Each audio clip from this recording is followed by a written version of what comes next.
pede compreensão. O que é do futuro pede preparo.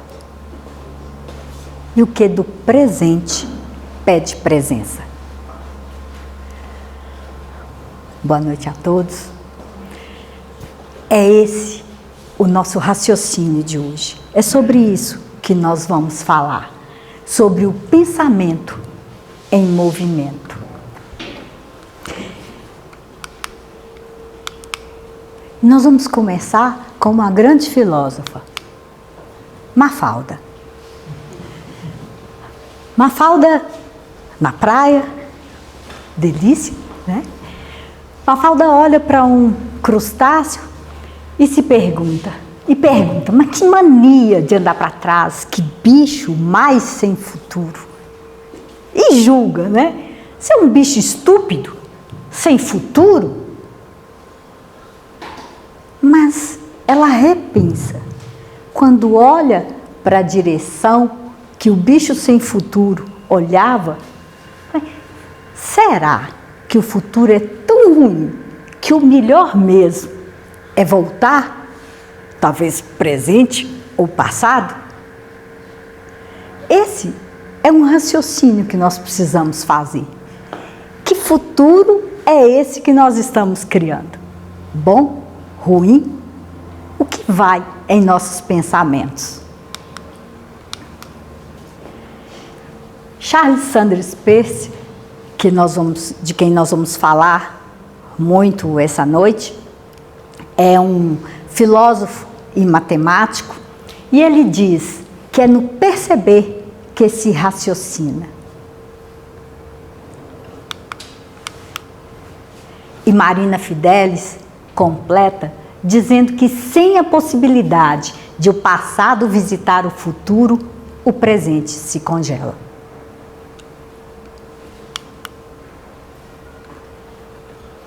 Por isso, o nosso pensamento, que tem uma força, ele tem que ir além do raciocínio.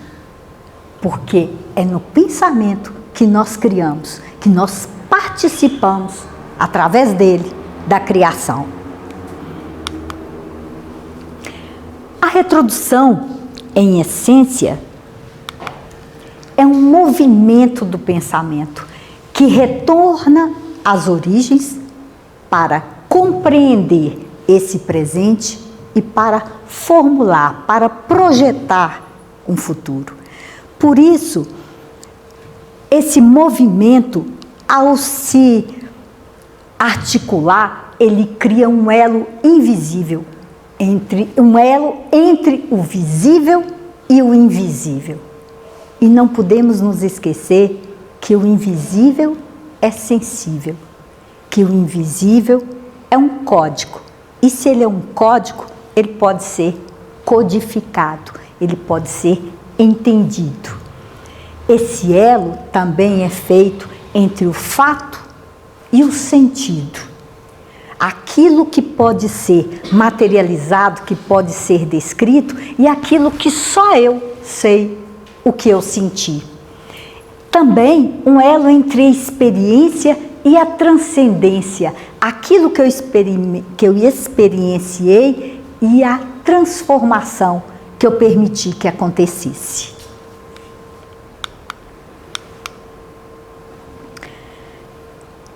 Charles Peirce é do século XIX e ele foi entender como é que a mente encontra a verdade.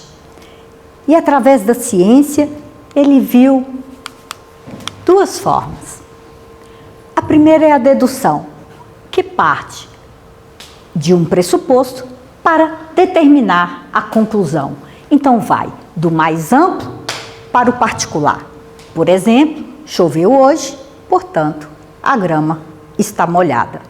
Esse era um pensamento científico. É ainda. A indução, que vai determinar, que é um tipo de raciocínio que vai determinar a regra. É uma generalização. Eu já vi aquilo acontecer várias vezes e eu tomo aquilo como uma verdade, que vai do particular para o mais amplo. Por exemplo, a grama ficou molhada todas as vezes que choveu. Eu observei isso. Mas ele traz a abdução, que ele aí deu o nome de retrodução, que não é um conceito novo dentro da filosofia. Aristóteles já falava sobre isso, mas que ele incorporou à ciência, que é uma forma de determinar a premissa, que vai partir do consequente, dos fatos que são hoje, do presente, para entender o antecedente, aquilo que foi a causa que gerou esse consequente, e projetar, compreender e prever esse futuro. Portanto, quando chove, tomando o mesmo exemplo, a grama fica molhada. A grama está molhada, então pode ter chovido. É uma hipótese. Pode não ser a única, pode não ser a única verdade e pode nem ser verdade, mas é uma hipótese. Isso é muito usado na ciência. Quando você vai defender um argumento, você vai gerar uma hipótese e até concluir ao final se aquilo é verdadeiro ou não, ou se aquilo demanda um estudo mais apurado. Então, se isso foi útil à filosofia, imaginem como não foi incorporado à ciência. Charles Peirce faz algumas considerações. Ele diz que a retrodução é o mais importante dos tipos de raciocínio, porque é o primeiro passo do pensamento, que é um instante em que algo vai surpreender a minha percepção, aquilo que eu não tinha percebido até então, eu percebo num determinado momento e aquilo de alguma forma me incomoda a ponto de eu formular uma hipótese provisória para tentar entender o que gerou aquilo. Por exemplo, Darwin, quando andava pela América, ele se deparou com um atol de corais, né, que é uma formação de corais em forma de anel. E ele foi levantar uma hipótese do que poderia estar gerando aquilo. E o que ele entendeu foi que ali, naquele meio, existia rocha vulcânica. Que a rocha vulcânica, à medida que ela fosse, que aquele vulcão fosse resfriando, o material ia ficando mais denso. Então, ele descia, ele submergia, a ilha submergia. Só que o coral precisa de luz. Então, à medida que a ilha, que era rodeada de corais, ela submergia, os corais emergiam. Então, a ilha afunda e os corais emergem. Levou mais de um século para que isso fosse comprovado, que realmente era o que ocorria. Quando, mais de 100 anos depois, perfuraram esses corais, essas formações, encontraram rocha vulcânica. Esse foi um pensamento dentro da retrodução.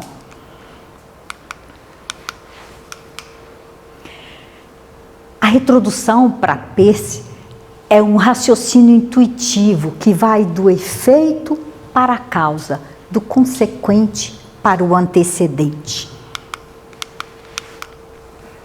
Por isso, ele vai estabelecer causas prováveis, não necessariamente a verdade. E ele usa essa expressão que é muito interessante, né? Que é o espanto criador. Alguma coisa me chamou a atenção, alguma coisa que eu ainda não tinha percebido, de repente aquilo me causa um espanto. E é a partir desse espanto que eu vou criar hipóteses, que eu vou usar a minha criatividade para criar coisas novas, para achar um novo caminho.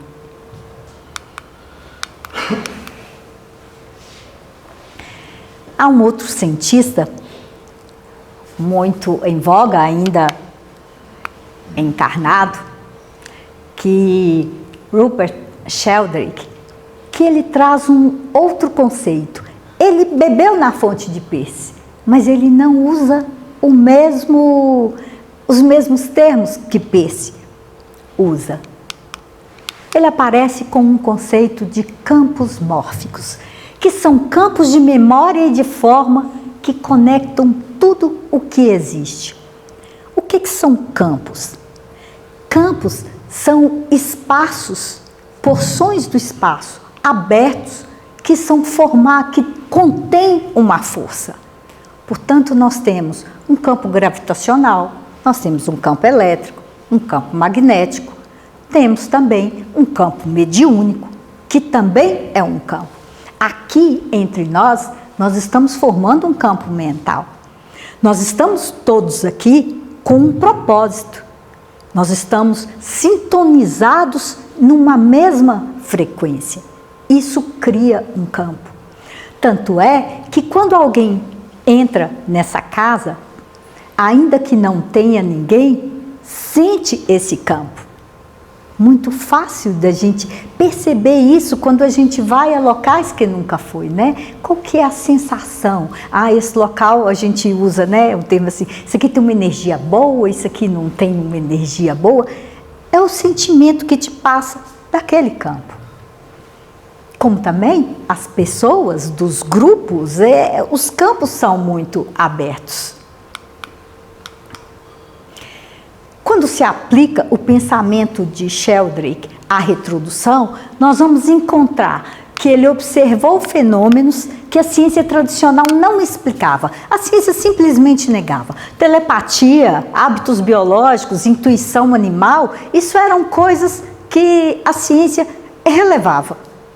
Isso é crença, isso é misticismo, é qualquer coisa. Mas isso não vale a pena a ciência estudar. Sabe o cachorro quando vai deitar? Ele não tem uma mania de ficar rodando, né, em torno de si mesmo, se contorcendo e dando voltas? Aquilo, por exemplo, alguns cientistas dizem que é um hábito biológico, que vem lá dos ancestrais deles, que se acomodavam na mata para poder se deitar. E que eles guardam essa memória. E Sheldrake, em vez de negar, ele formulou uma hipótese viva, que essa informação, ela está no campo e ela pode ser lida por qualquer ser inteligente. Como é que um animal sabe que você está triste ou você está alegre? Porque ele se comporta diferente, concorda? Né? Se ele tem uma ligação com você, ele se comporta completamente diferente de acordo com a sua emoção. Seja uma criança, um bebê, sabe quando os pais vão brigar. Eles nem brigaram ainda. A criança já sabe. A criança já tem um comportamento diferente. Ela já percebeu no campo que tem alguma coisa ali que está diferente. Essa hipótese viva que Sheldrake chegou é a própria retrodução de Percy. Então, você parte de um fato que é surpreendente, levanta uma causa possível e chega a um novo modelo científico.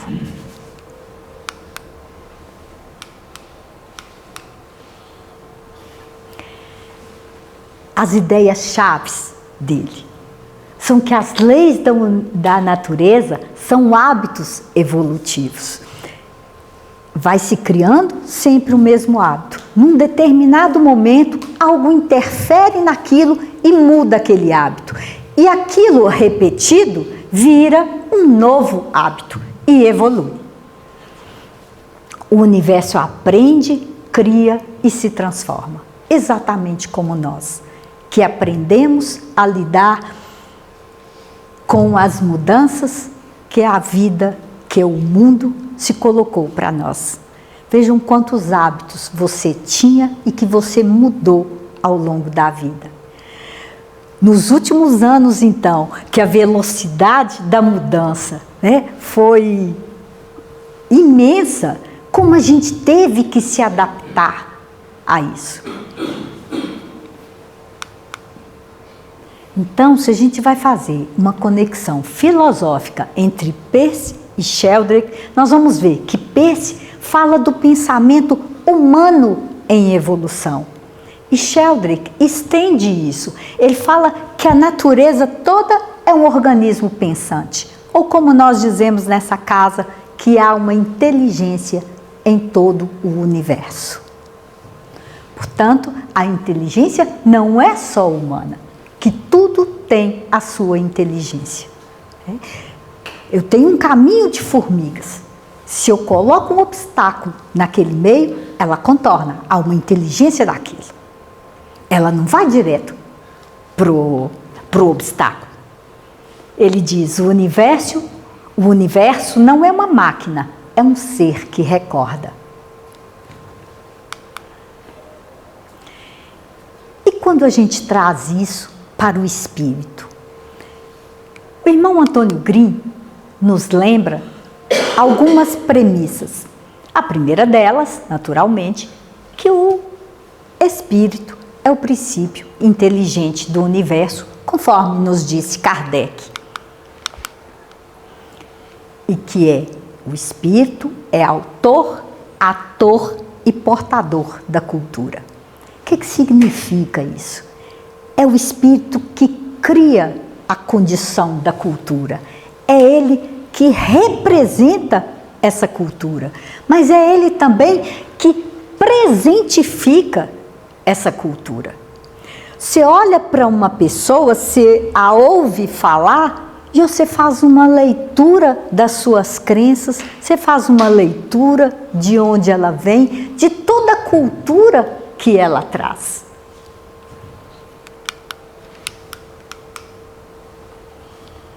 Esse espírito é o ser que tem singularidade e individualidade. Tem traços únicos e esse conjunto de traços únicos forma a sua individualidade. Tem também uma experiência acumulada ao longo de várias encarnações, tem um conhecimento acumulado, tem valores, tem história, tem uma vida, tem objetivos, tem perspectiva, tem capacidade, mas também tem limitações.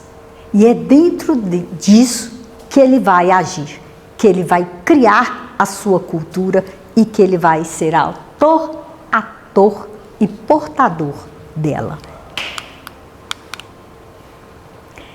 Esse ser tem a capacidade de fazer uma autoconsciência, ter consciência de si mesmo. E porque ele tem consciência de si mesmo, ele alcança o livre-arbítrio, a capacidade de fazer escolhas e de sustentá-las. Então, irmão Green vai nos dizer que, basicamente, a retrodução é um uso pleno do livre-arbítrio.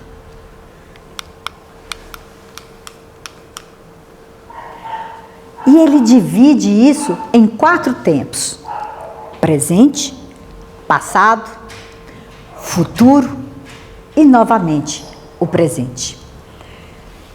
E dessa forma, quando nós fazemos isso, nós eliminamos esse coeficiente, essa estratificação nessa linha de tempo. E trazemos isso dentro da complexidade para uma unicidade. Nós vamos ver isso.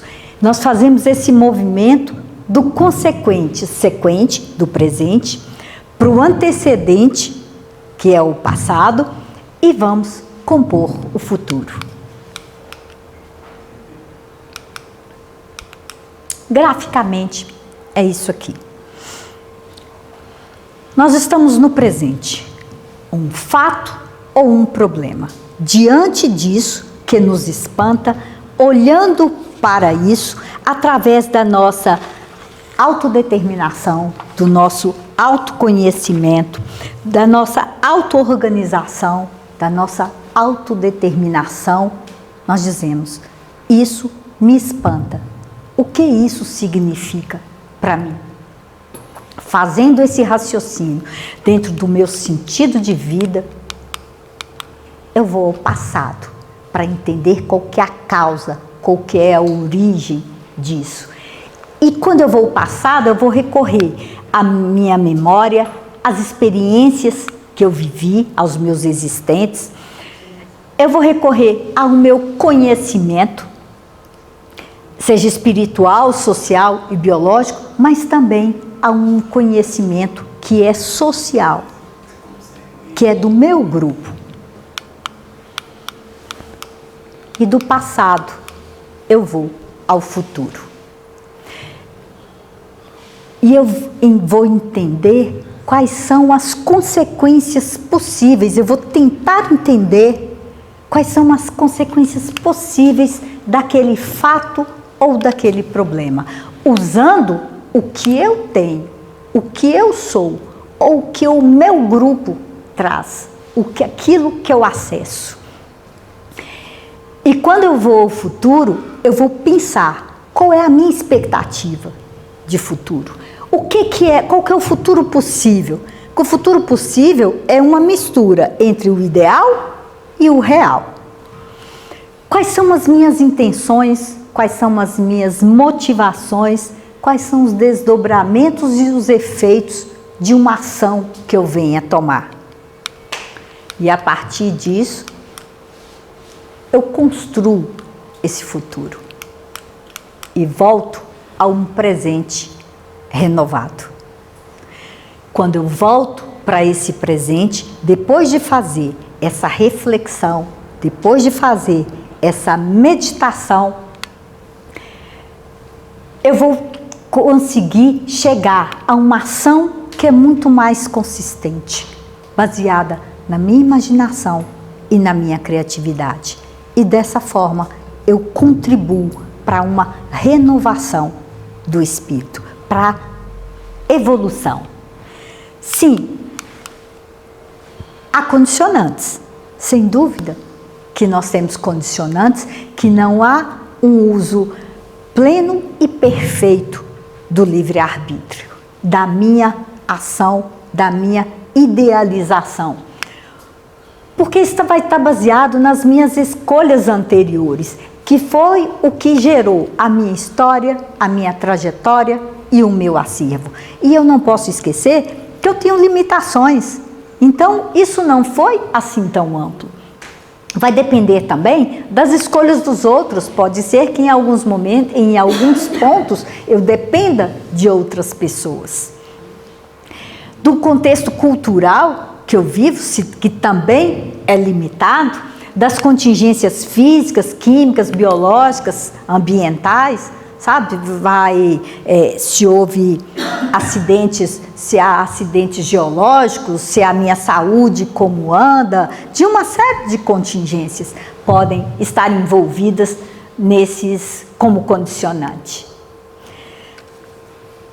Vou trazer um exemplo. Digamos que eu me pegue com sinusite. Tá? Eu penso, eu tenho uma crise de sinusite. Tá, várias pessoas têm sinusite, não é uma coisa rara. Mas eu começo a perceber que isso está frequente, que minhas crises de sinusite estão recorrentes. Eu parto disso. Isso é o fato. Eu vou ao meu passado. Todas as vezes que eu tive sinusite, em que condições eu estava? O que estava acontecendo comigo?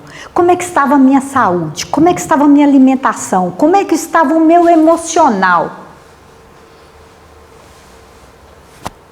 E eu descubro que eu estava muito irritada, todas as vezes. Depois de uma crise, de irritação, de uma situação que me incomodou muito, eu tive uma crise de sinusite, todas as vezes foi isso. Ah, beleza. Aí eu vou ao futuro. Mas o que eu quero com isso? Tá? Que tipo de informação isso me traz? Porque eu não controlo a irritação, as pessoas que me causaram essa irritação, mas eu controlo como eu me senti. Eu controlo o ambiente que eu frequento.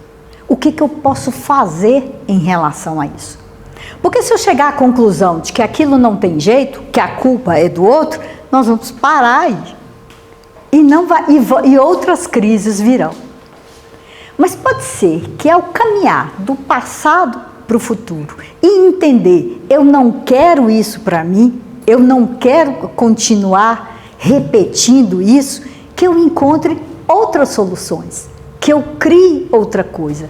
Por isso eu vou criar, eu vou renovar meu presente. Eu decido que ninguém vai me irritar a ponto de me adoecer. Eu decido que eu vou sair desse ambiente. Eu decido que eu vou criar limites no ambiente em que eu frequento. Eu estou fazendo uma retrodução.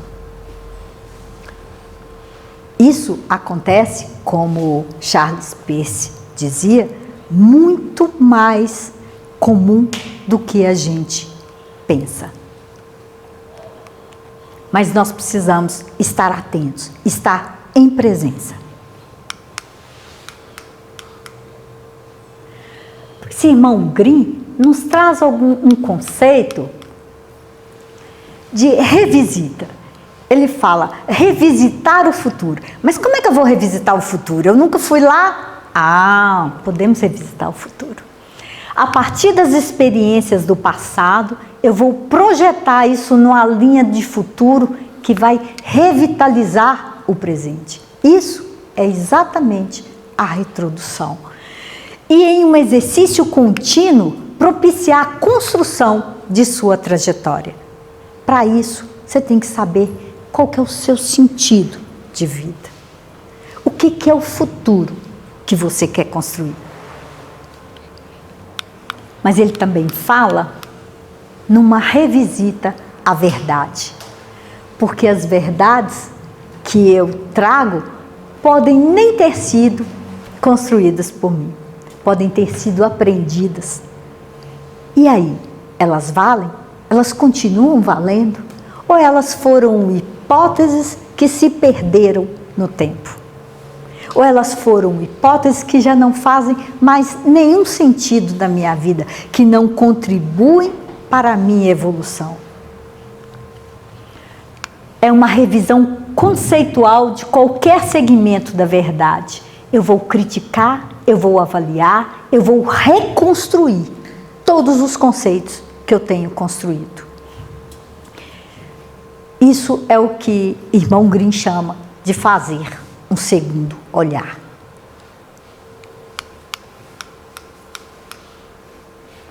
A retrodução, no processo mediúnico, ela também está presente. É isso o que acontece.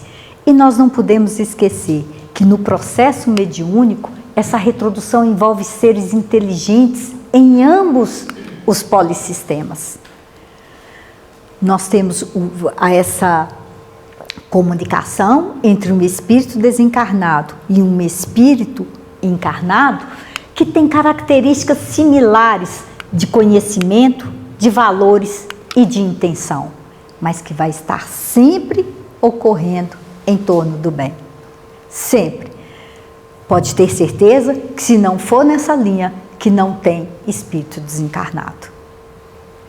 Como o Marco falou tanto para nós nas duas últimas palestras, né, sobre mediunidade, o espírito vem à Terra para falar, para contribuir para a nossa evolução, para contribuir com o bem. Se não é o bem, se não é o propósito, não tem espírito envolvido ali, a não ser o do próprio médium. Isso tem uma implicação espiritual, porque o espírito evolui à medida em que ele reflete, que ele sente e que ele atua. E é dessa forma que ele vai compreender a Terra e vai tratá-la como escola e aqui fazer os seus aprendizados.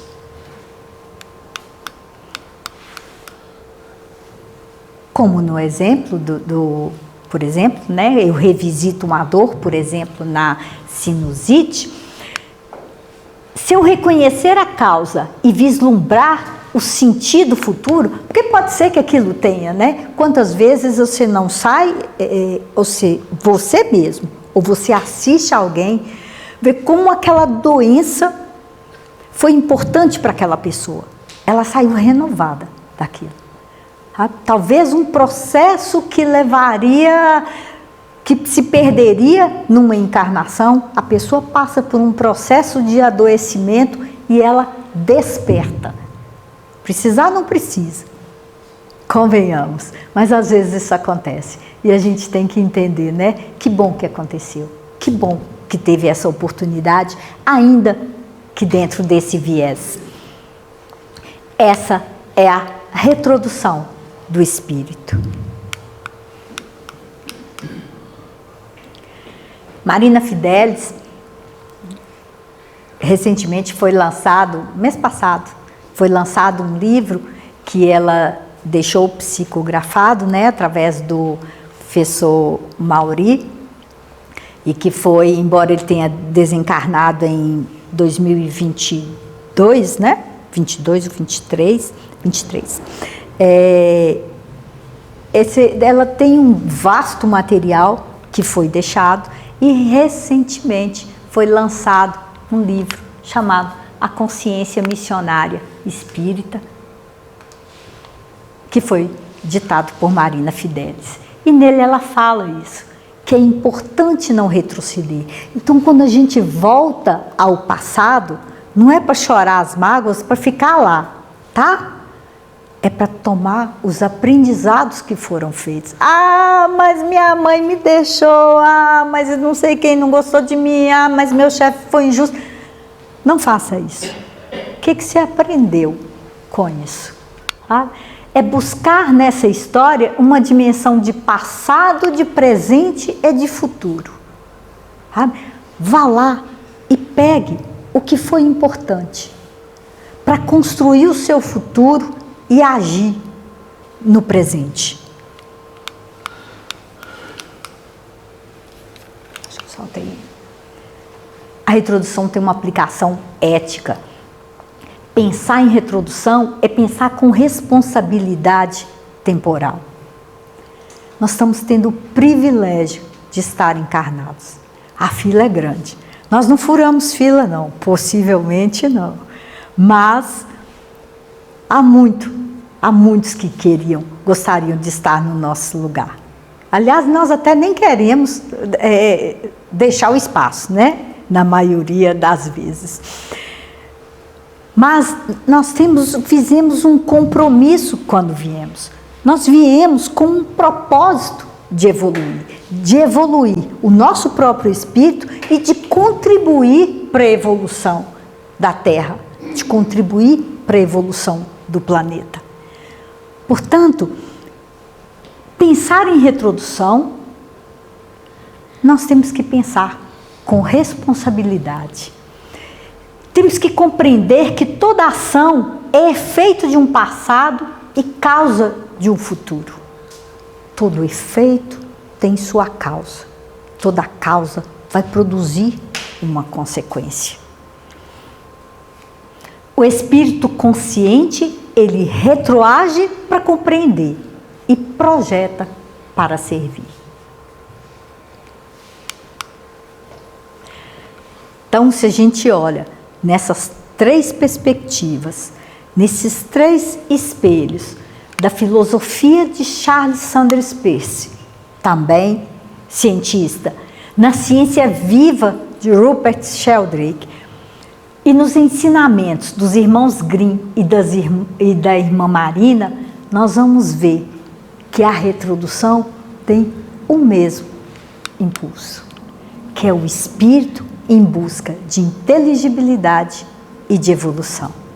É o que nós buscamos, entender um pouco melhor o que é a vida, o que é esse mundo, como funciona esse mundo.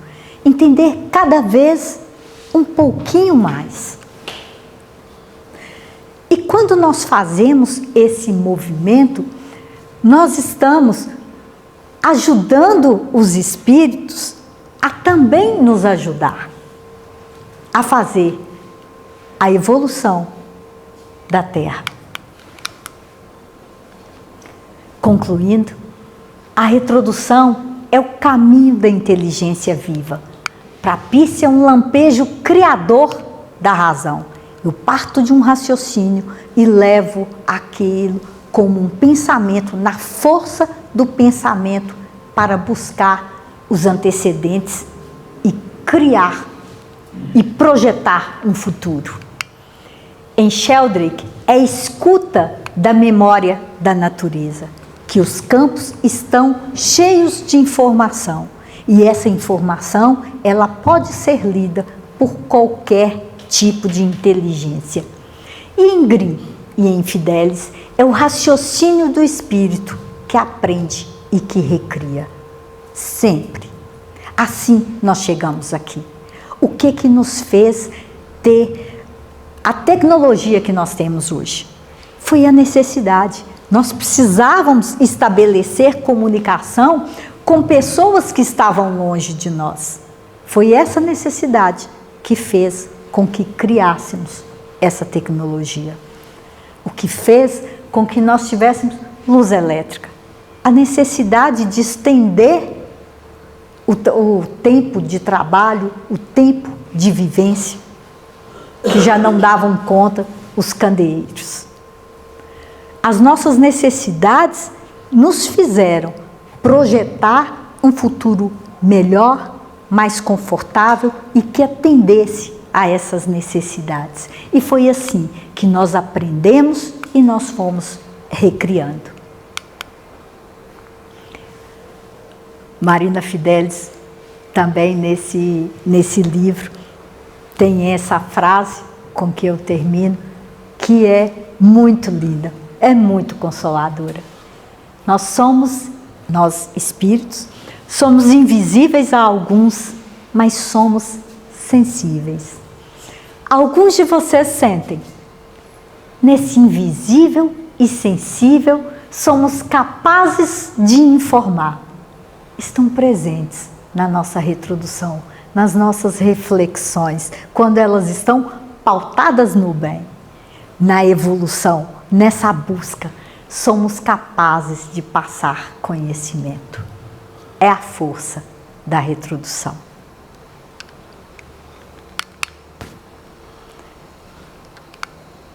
E ela ainda diz: contem sempre conosco.